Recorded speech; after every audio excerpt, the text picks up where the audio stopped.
오늘은 요한복음 4장 46절에서 53절까지의 말씀을 가지고 하나님의 말씀을 함께 나누겠습니다. 며칠 전 한국에서는 철거 중이던 건물이 무너져 내리면서 버스를 덮치는 대참사가 일어났습니다. 사고 당시 상황이 담긴 영상을 보면 불과 1, 2초에 지나지 않는 짧은 순간에 버스 한 대가 아슬아슬하게 사고 현장을 빠져나갔고 자동차 한 대는 사고 현장 바로 앞에서 멈춰섰습니다. 그러나 불행히도 건물 앞에 있던 정거장에 잠시 정차해 있던 버스는 영문도 모른 채 무너지는 건물 더미에 깔려버린 것입니다. 조금만 늦게 정거장에 도착했더라면, 조금만 빨리 정거장을 벗어났더라면 이 불행한 사고를 피할 수 있었을지 모릅니다. 그러나 그 누가 이런 비극이 생길 것이라고 상상이나 했겠습니까? 그 버스 안에 타고 있던 사람들을 생각해 보십시오. 사고가 일어나기 전까지 그들은 여느 때처럼 평온한 하루였을 것입니다. 그저 일상적인 삶을 살아가고 있었을 것입니다. 불과 몇 분 후에 일어날 일을 알지 못한 채 초등학생은 학교를 가는 길이었을 것이고, 회사원은 오늘 해야 할 업무에 대해서 고민하고 있었을 것이고, 가정주부는 장을 보기 위해 마트를 가는 길이었을 것입니다. 그런데 갑작스럽게 일어난 사고로 생명을 잃게 된 것입니다. 우리는 내일을 계획하지만 그 누구도 내일을 장담할 수 없습니다. 엄밀하게 말하면 내일은 언제나 가능성일 뿐입니다. 내일 보자 라는 말은 99%의 가능성과 1%의 불확실성을 지니고 있는 말에 불과합니다. 여러분, 성경에서 가장 먼저 죽음을 맞이했던 사람이 누구였는지 기억하십니까? 인류 최초의 사람이었던 아담과 하와가 아니었습니다. 그들이 낳은 아들 아벨이었습니다. 둘째 아들 아벨이 부모보다 먼저 세상을 떠난 것입니다. 결혼도 안 한 자식이 먼저 죽었습니다. 젊다고 오래 사는 것 아니고 나이가 들었다고 일찍 죽는 것도 아닙니다. 오는 데는 순서가 있지만 가는 데는 순서가 없습니다. 인류의 종말이 언제 온다. 베리칩은 짐승의 표다. 백신이 짐승의 표다. 휴거가 임박했다. 이런 식의 종말론에 현혹되지 마시고 언젠가 우리 모두에게 찾아올 개인적인 종말, 자신의 죽음에 대해 묵상해야 합니다. 세상은 삶에 대한 정보로 가득합니다. 어떻게 하면 돈을 잘 벌 수 있는가? 어떻게 하면 건강하게 살 수 있는가? 성공하는 법, 예쁘게 화장하는 법, 옷 잘 입는 법, 맛있게 요리하는 법. 이 세상은 우리가 살아가는 데 있어서의 많은 정보들을 제공하지만 죽음에 대해서는 침묵합니다. 그래서 사람들은 삶을 위한 준비는 많이 하면서도 죽음에 대한 준비는 하지 않습니다. 죽음에 대해서 무관심합니다. 그러나 죽음을 전제하지 않는 삶은 언제나 인간을 어리석은 인생으로 이끌어갑니다. 마치 영원히 살 것 같은 착각 속에서 내 삶이 한도 끝도 없이 이어질 것 같은 그런 착각 속에서 늘 헛된 것을 꿈꾸고 헛된 욕망과 이기심으로 가득한 인생을 살아가게 된다는 것입니다. 아무리 가진 것이 많고 이 세상에서 많은 것을 이루어 놓았다고 해도 죽으면 내 것이 아닙니다. 다 놓고 가는 것입니다. 전도서 7장 2절에 보면 장례식에 가는 것이 잔치집에 가는 것보다 낫다라고 말합니다. 성경은 죽음에 대해서 묵상할 줄 아는 사람이야말로 지혜로운 사람이라고 말합니다. 자신의 남은 시간이 얼마인지 알 수 있는 사람은 우리 중 아무도 없습니다. 그러므로 지혜로운 사람은 우리에게 주어진 오늘이라는 이 시간이 내 인생의 마지막 날일 수도 있다는 마음으로 살아가는 사람입니다.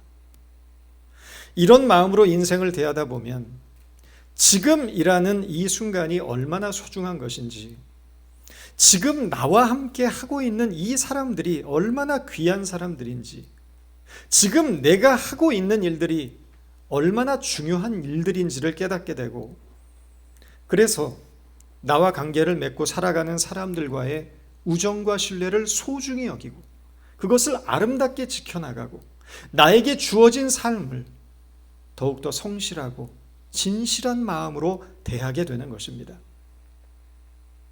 우리가 언제 어느 자리에서 우리 삶의 최후를 맞게 되더라도 후회 없는 삶이 되도록 사랑해야 될 사람을 더욱 사랑하고 오늘 해야 할 일을 내일로 미루지 않으며 우리에게 허락된 오늘의 삶에 대해 불평하기보다는 항상 감사하고 자족하는 삶이 되도록 노력해야 합니다. 오늘 본문은 한 젊은이가 죽을 병에 걸린 사실을 전하고 있습니다. 그 젊은이는 왕의 신하의 아들이었습니다. 본문 46절입니다. 예수께서 갈릴리 가나에 이르시니 전에 물로 포도주를 만드신 곳이라. 왕의 신하가 있어 그의 아들이 가버나움에서 병들었더니, 이 젊은이는 한 번도 죽음에 대해서 생각해 본 적이 없는 젊고 건강했던 아들이었을 것입니다. 그러나 어느 날 죽음의 문턱에 섰습니다. 그리고 사경을 헤맵니다. 죽음의 어두운 그림자 속에서 사경을 헤매고 있는 이 아들을 바라보는 아버지의 마음은 절망적이었을 것입니다. 아들을 잃을지도 모른다는 불안과 두려움에 사로잡혀 있을 때 예수님이 가나에 오셨다는 소문을 듣게 되었고, 예수님을 만나기 위해 가버나움까지 한 걸음에 달려갑니다. 47절입니다. 그가 예수께서 유대로부터 갈릴리로 오셨다는 것을 듣고 가서 청하되. 가버나움에서 가나까지는 약 20마일 정도가 떨어져 있다고 합니다. 당시의 교통 상황을 감안했을 때 적어도 하룻길을 꼬박 걸어야 하는 먼 거리였습니다. 본문은 이 아버지의 신분을 왕의 신하라고 밝히고 있습니다. 왕의 신하라고 번역된 바실리코스라는 헬라어가 있습니다. 이 바실리코스라는 단어는 고관 대작을 뜻합니다. 단순히 왕의 신하라고 번역이 됐지만 이 아버지의 신분은 귀족이었고 정치적으로 대단히 영향력을 가진 고위 관료였다는 것입니다. 그런 높은 사회적인 신분을 가진 고관 대작이 고작 떠돌이 청년에 불과한 예수를 만나기 위해 체면을 무릅쓰고 달려간 것입니다. 왜입니까? 아들을 살리기 위해서였습니다. 그는 다급하고 절박한 심정으로 예수님께 간청을 합니다. 47절 후반부입니다.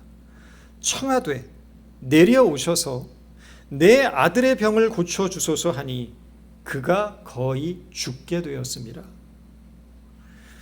우리가 인생을 살면서 부족함에 시달릴 때가 있습니다. 결핍에 시달릴 때가 있습니다. 그 부족함과 결핍을 어디에서 해결하는가가 그의 인생을 결정하게 됩니다. 어떤 사람은 어떤 부족함이 있든지 자기 힘으로 해결하려는 사람이 있습니다. 남의 도움 받는 것을 원하지 않습니다. 우리는 이런 사람을 강인한 사람이라고 말합니다. 내 삶은 내가 책임지면서 살겠다는 의지를 가진 사람입니다. 어떤 사람은 무슨 일이든지 너무나 쉽게 다른 사람에게 도움을 청하는 사람이 있습니다. 내가 뭔가가 부족하고 결핍하고 뭔가가 필요할 때마다 자꾸 다른 사람을 떠올리고 다른 사람에게서 나의 필요를 얻고자 하는 사람입니다. 이런 사람들은 결과적으로 남에게 부담과 피해를 주는 사람입니다. 의존적이 되고 무책임하고 게을러지기 쉽습니다. 그러나 내가 부족한 것들, 나의 필요를 하나님 앞에 나와서 구하는 사람이 있습니다. 내 삶의 부족함과 필요가 있을 때 먼저 하나님께 달려가서 그 모든 것을 구하는 것을 우리는 믿음이라고 부릅니다. 우리가 믿음의 길을 걷는다는 것은 점점 나 자신이나 다른 사람을 의지하기보다 눈에 보이지 않고 귀에 들리지 않고 손에 잡히는 아무 증거가 없지만 그러나 하나님을 전적으로 신뢰하고 그분께 모든 것을 맡기고 내 모든 인생을 온전히 하나님께 의탁하는 것을 우리는 믿음이라고 말합니다. 눈에 보이는 증거를 요구하는 세상의 시각으로 보면 무모해 보이지만 믿음의 눈으로 본다면 하나님을 붙드는 일이 가장 최선의 것을 선택하는 일이 됩니다. 이런 이야기가 있습니다. 어떤 아들이 아버지와 함께 밭을 갈고 있는데 밭 한가운데서 커다란 돌덩이가 나왔습니다. 아들은 그 돌덩이를 옮기기 위해 안간힘을 다합니다. 그러나 이 돌덩이는 나올 듯 말 듯 하다가 결국 나오지 않습니다. 아들은 땀을 뻘뻘 흘리면서 자기의 있는 힘을 다해서 최선을 다해보지만 돌덩이는 꿈쩍도 하지 않습니다. 이 모습을 지켜보던 아버지가 아들에게 호통을 칩니다. 너는 왜 항상 최선을 다하지 않는 거니? 그러자 아들이 말합니다. 아버지는 내가 땀을 뻘뻘 흘리면서 애쓰는 모습이 안 보이십니까? 그러자 아버지가 이렇게 말했다고 합니다. 아들아, 너 혼자 땀을 뻘뻘 흘리면서 애쓰는 것이 최선이 아니란다. 너는 왜 나에게 도움을 청하지 않는 거니? 아들이 말하는 최선이란 온 힘을 다해서 자기 힘으로 해결하는 것이었지만 아버지가 말하는 최선은 아버지에게 도움을 구하는 것이었습니다. 우리는 많은 경우 이 아들처럼 살아갑니다. 내 힘으로 애쓰고 노력하고 잘 살아보려고 최선을 다합니다. 그러다 인생의 커다란 돌덩이를 만납니다. 작은 돌멩이는 내 힘으로 얼마든지 치울 수 있었지만 큰 돌덩이 앞에서는 내 힘으로는 부족합니다. 그때 우리가 할 수 있는 최선이 무엇입니까? 아버지께 도움을 구하는 것입니다. 그것이 자녀된 자의 최선이고 우리는 이것을 믿음이라고 말합니다. 큰 돌덩이를 만났을 때 아버지께 도움을 구하는 것은 당연합니다. 그것은 믿음입니다. 그러나 여러분, 하나님의 자녀들은 인생의 작은 돌멩이 앞에서도 아버지의 도움을 구해야 합니다. 큰 일을 만났을 때뿐만 아니라 아주 조금하고 사소한 일들 앞에서도 언제나 아버지의 도움을 구해야 한다는 것입니다. 왜 그렇습니까? 착각하지 않기 위해서입니다. 내 힘으로 했다고 우쭐대지 않기 위해서입니다. 아버지의 은혜가 없었다면 할 수 없었다고 고백하기 위해서입니다. 스스로 나에게 공로를 돌리지 않기 위해서입니다. 큰 일이나 작은 일이나 특별한 일이나 평범한 일이나 어려운 일이나 쉬운 일이나 모든 일들이 아버지가 나와 동행해 주셨고 아버지가 나를 도와주셔서 가능했음을 감사하기 위해서입니다.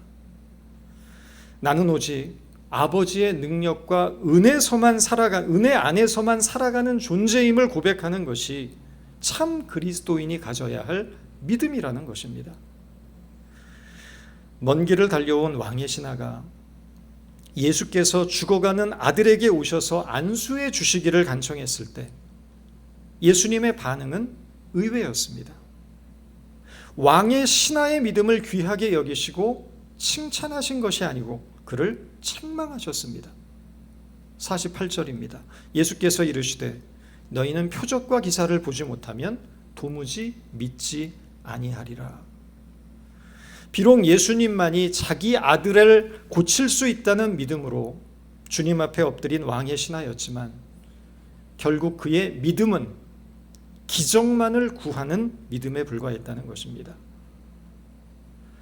요한복음 6장 2절을 보면 예수님 당시에 많은 무리들이 예수를 따랐던 이유에 대해 이렇게 설명합니다. 큰 무리가 예수를 따르니 이는 병자들에게 행하시는 표적을 보았음이라. 요한복음 6장 26절에 가면 예수님께서 친히 이런 말씀을 하십니다. 내가 진실로 너희에게 이르노니 너희가 나를 찾는 것은 떡을 먹고 배불렀기 때문이라. 당시 많은 무리들이 주님을 따랐던 이유가 말씀을 듣기 위해서가 아니라 예수께서 행하시는 기적 때문이었다는 것입니다. 다시 말해서 예수를 따라다니면 병도 고쳐주고 배불리 먹여준다는 기대감 때문이었다는 것입니다. 한마디로 예수 믿어 복받자는 것입니다. 팔자 한번 고쳐보자는 것입니다. 예수 믿어서 병도 고치고 출세도 하고 돈도 많이 벌고 만사형통하자는 것입니다. 예수를 믿어서 우리가 원하는 무엇인가를 얻어내자는 것입니다. 이런 기복주의는 인간의 속성과 가장 잘 들어맞습니다. 이 세상에 돈을 싫어하는 사람은 아무도 없습니다. 원하는 소원을 이루고 건강해지고 성공하는 것을 싫어하는 사람이 어디에 있겠습니까? 기왕이면 예수 믿고 잘 사는 것이 좋습니다. 그러나 문제는 기복주의에만 머물면 그것은 무속신앙과 다를 바가 하나도 없다는 것입니다. 무속신앙은 인생의 고난을 저주라고 말합니다. 그래서 모든 신앙 행위의 초점이 고난을 제거하는 것에 맞추어져 있습니다. 그러나 기독교 신앙은 우리 인생에 고난이 찾아올 때 그 고난 속에서 인내를 배우고 지혜를 배우고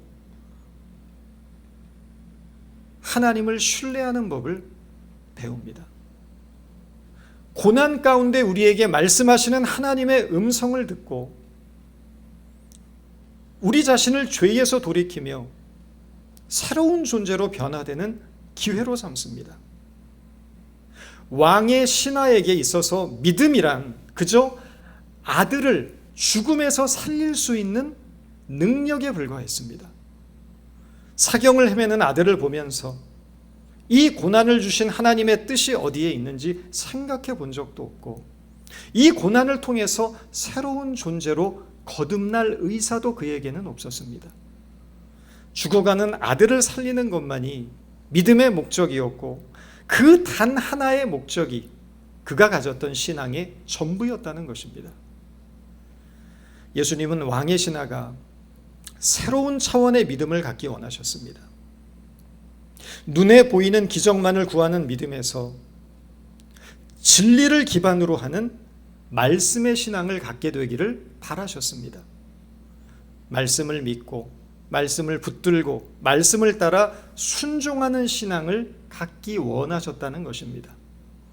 그래서 직접 오셔서 아들에게 안수하여 죽어가는 이 아들을 살려달라는 왕의 신하의 요청을 거절하시고 대신 그에게 말씀을 주십니다. 50절입니다. 예수께서 이르시되 가라 내 아들이 살아있다 하시니 그 사람이 예수께서 하신 말씀을 믿고 가더니 예수님을 모시고 아들에게 가서 안수기도를 받고야 말겠다는 애초의 목적은 틀어졌지만 예수님의 입에서 나오는 말씀을 붙들고 왔던 길을 되돌아간 것입니다. 이것은 놀라운 신앙의 반전입니다. 자기가 원하던 방식대로 되지 않으면 보통의 경우는 실망하거나 원망할 것입니다. 더욱이 귀족이었고 높은 지위를 가진 고위 관료로서 자존심을 구겨가며 간청했는데 거절당했다면 큰 모멸감을 느꼈을 수도 있습니다. 그런데 왕의 신하는 달랐습니다. 자신이 원하는 방식에는 실패했지만 주님의 말씀을 믿고 따랐던 것입니다. 가서 내 아들이 살아있다 하시니 그 사람이 예수께서 하신 말씀을 믿고 가더니, 이 말씀의 행간 속에는 말씀을 믿었을 때 이 왕의 신하의 내면에서 일어났던 변화는 생략되어 있습니다. 절박한 마음으로 달려왔던 왕의 신하였습니다. 올 때의 마음은 아들이 곧 죽을지도 모른다는 불안과 두려움으로 가득했을 것입니다. 그러나 가라, 내 아들이 살아있다 선포하시는 예수님의 말씀을 듣는 순간 그 내면에, 그 마음속에는 놀라운 평강이 임했습니다.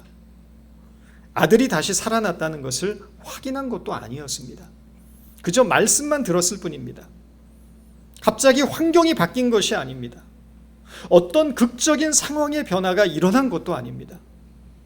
달라진 것은 그 심령 가운데 하나님의 평강이 임했다는 것입니다. 그 평강이 임했을 때 왕의 신하는 비로소 발길을 되돌릴 수 있었던 것입니다. 놀랍게도 말씀이 우리 안에 들어가면 모든 불안과 염려와 두려움이 사라지고 그 말씀이 나를 사로잡기 시작합니다. 그리고 내 안에 평강이 임합니다. 이것이 말씀의 능력입니다.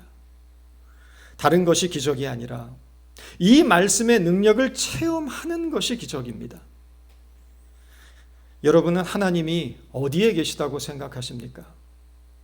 어떤 사람들은 꿈이나 환상 중에 하나님을 만났다는 사람도 있고 하나님의 음성을 들었다는 사람도 있습니다. 그러나 그런 특별한 계시는 진짜일 가능성보다는 가짜일 가능성이 많습니다. 왜냐고요?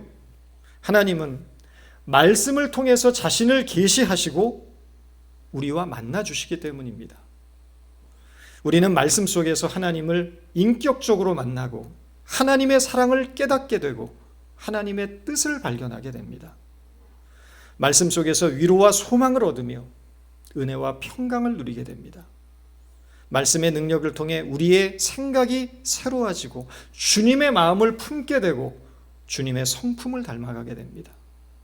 우리는 말씀 속에서 삶의 목적과 의미를 깨닫고 주님이 기뻐하시는 삶을 살아가게 되는 것입니다. 매일 성도들께 오늘의 양식을 보내드리고 있습니다. 짧은 말씀이지만 이 말씀이 생명의 양식이 되어서 여러분들의 잠자던 믿음이 깨어나고 믿음이 살아나며 조금씩 자라며 조금씩 살찌기를 바라는 마음으로 보내드리고 있습니다.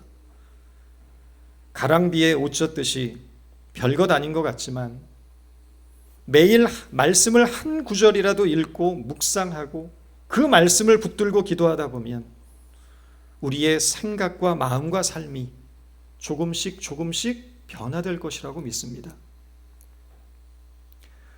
희생이라는 영화를 보면 아버지인 알렉산더가 실어증에 걸려 말하지 못하는 막내 아들 고센을 데리고 나가서 죽은 나무라도 정성스럽게 물을 주면 언젠가 꽃을 피울 수 있다는 전설을 들려주면서 함께 죽은 나무를 바닷가에 심는 장면이 나옵니다. 이 장면에서 알렉산더가 고센에게 들려주는 이야기는 이런 내용입니다. 아주 먼 옛날 한 수도원에 늙은 수도승이 살고 있었단다. 이름은 판베였지. 판베는 죽은 나무 한 그루를 산에 심었단다. 그리고 제자인 조안에게 말했지. 나무가 다시 살아날 때까지 매일같이 물을 주도록 해라. 어쨌든 조안은 매일 이른 아침 물통에 물을 담아 산에 올라가서 죽은 나무에 물을 주고는 저녁이 되어서야 수도원으로 돌아오곤 했지. 그렇게 3년 동안 물을 주던 어느 날 그는 나무에 온통 꽃이 만발한 것을 발견했단다. 끝없이 노력하면 결실을 얻는 법이지. 만약 매일같이 정확히 같은 시간에 같은 행동을 반복한다면 늘 꾸준하게 어떤 의식을 치르는 것과 같이 말이다. 그러면 세상은 변하게 될 것이다. 썩은 고목같이 죽어가는 어떤 영혼도 새롭게 살려내시는 하나님의 말씀을 붙들고 이 힘들고 어려운 현실의 삶을 이겨나가는 저와 여러분이 되기를 축원드립니다. 기도하겠습니다.